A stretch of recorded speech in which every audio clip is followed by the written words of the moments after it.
equipment, and we did so in New York as well. And we already had them speaking, and we have schools that have agreed to include in their curriculums a culture exchange where our students can speak to their students. And for instance, a Pakistani student can learn history, American history, from an American teacher.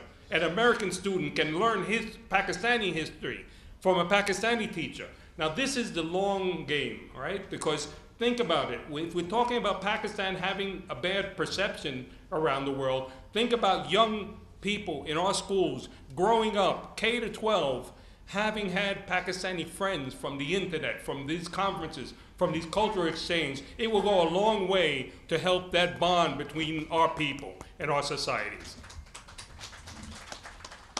Again, we have worked hard to do this. There are many other areas. You know, you have a lot of, we haven't reached agreement on this one yet, but there are a lot of Pakistani Americans who worked their whole life, and now they're starting to immigrate back to retire to their country. But the only problem is that because they're elderly, they have to go back to New York several times a year for medical treatment because their government insurance doesn't cover them. We're starting a conversation to see if a pilot program can be created where their medical coverage can be paid for here. It saves the taxpayer. It saves our taxpayer in New York a lot of money because your medical treatment is a fraction of what we charge over there. So it helps Americans by doing that. And at the same time, it gives you yet another infusion of cash and dollars, American dollars, into your country. So these are just a few of the areas in which we decided to cooperate. There's much more to come. We want to bring our countries together. And you know, what I mentioned before about the geopolitics getting involved, because wars in the region or things that United States, you know, sometimes our government change, relations are good depending on what president is there and what's going on. And could you imagine how this will influence geopolitics in a way? Because if there are elected officials at the federal level at a position where the relationship is getting bad and they're calling for sanctions or something like that, and we have established it, you're going to have 50 states saying, hold on a second, find a solution. We're depending on Pakistan because we're trading with them. We're depending on Pakistan because we have their nurses. We're depending on them because our children love your children. So find a solution at the federal level, find a solution. And I think this is a way that we can calm down sometimes tensions, we can improve the quality of life for both our citizens.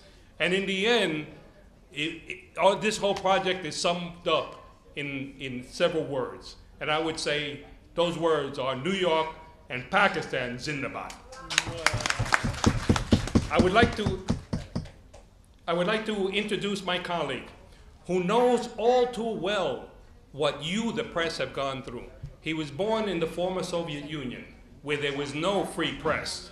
A man who overcame that, came to the United States, came out of communism with no free press, came to our country, rose through the ranks to the top of the assembly, and is now a legislator creating policy for New York. And that is my friend and colleague, a Republican, and I am a Democrat. We're from two different parties, but we're together when it comes to helping Pakistan and helping our state.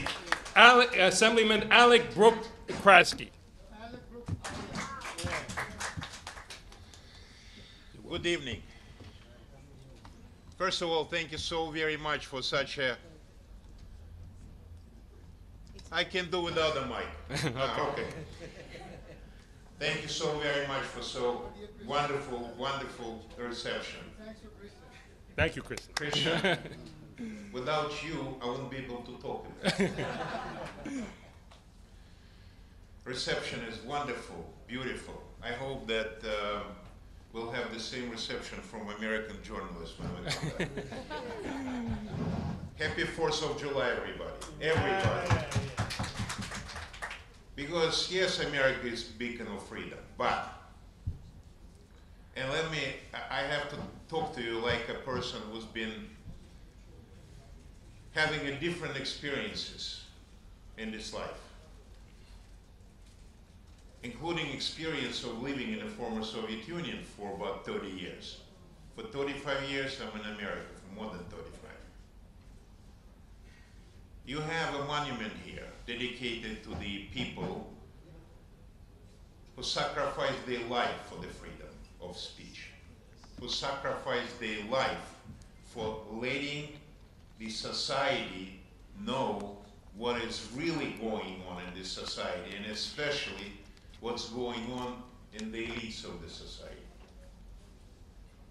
Because in the Soviet Union, we had a situation where the society, the average person, wouldn't even know what's going on. It led to the dismantling of that country called Soviet Union.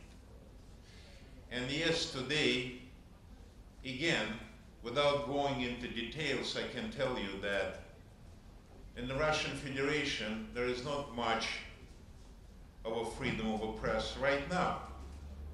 And yes, there are some people who are sacrificing their lives in order for the society to know what is really going on. So the role of a press in the society is absolutely crucial. And what you're doing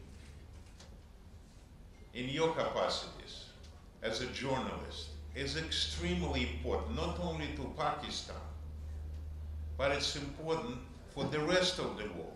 So I want you to put your hands together for yourself, because what you're doing, sometimes I know you work 24 hours, you're sacrificing. I want you to be alive and healthy for another 100 years, but sometimes some people even sacrifice their lives for the freedom of press. So what you're doing is extremely important. Let me tell you why I'm here in Pakistan. First of all, it's my honor to be a part of this delegation, because it's the first Russian-speaking elected official in the United States. I've been participating in many different delegations in many parts of the world. This delegation is going to deliver tangible results. It's not going to be just a symbolic conversations between the people and the government. It's going to be a delegation that will achieve tangible results. Now, those tangible results will be very important, not only for Pakistan and not only for the United States, but the whole situation in the world, because today, you know better than me, you're writing about it, we have a lot of problems around the world. We have a lot of situations where people just cannot understand each other. They have a lack of communication. Why? That's a different conversation. But this delegation is speaking a very understandable language. We're all ambassadors of peace, and we're all ambassadors of deliverance, something tangible that we want to bring to Pakistan and to the United States. I have a personal interest in this because I'm representing the biggest Pakistani American community in any district in the United States. We call it Little Pakistan. So by 20%, because elected officials, they are what their districts are about. By 20%, I'm a Pakistani. And that's the only way I can represent this community in a democratic society and be trustful. We have a great Pakistani American community in the United States of America. And when people here or there are talking about perception of Pakistan, I honestly don't understand why. Honestly, from the bottom of my heart. Because when I'm talking to the Pakistani Americans in my district, when I'm talking to Pakistani people in this country, I see people always with a great smile, and what do they do when you're meeting them first? They're putting their hand on their heart. If everybody in this world, especially people in the government, especially people who taking care of the peace or war in this world, would do that first when they see each other, I guarantee you, the world will be much better place to live. Much better place. So perception might be still there. And we're all realists. We elected officials for representing a lot of people. You journalists, you writing about the society, you know that, yes, sometimes tension is there. We have to be realists. Tension is there because people looking at each other and see us and them. It's happening.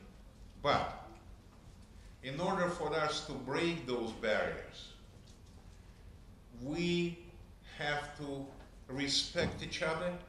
We have to understand that every person is the good person, smiling person first. And then we can learn about the differences and find how we can live with the differences and find how we can get together with the differences. And in this particular case, we're trying to find out how can we bring Pakistani nurses to the American society.